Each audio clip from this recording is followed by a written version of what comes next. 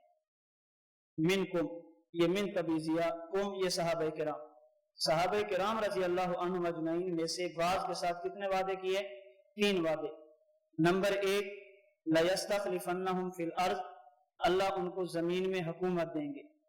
Number 2، وَلَيُمَكِّنَنَّ لَهُمْ دِينَهُمُ الَّذِي ارْتَضَىٰ لَهُمْ، اللہ رب العزت جو ان کا پسندیدہ دین ہے، اللہ کا محبوب دین ہے، اللہ اس دین کو دنیا میں نافذ کریں گے، تمکین دین ہوگا، دین دور دور تک چلا جائے گا۔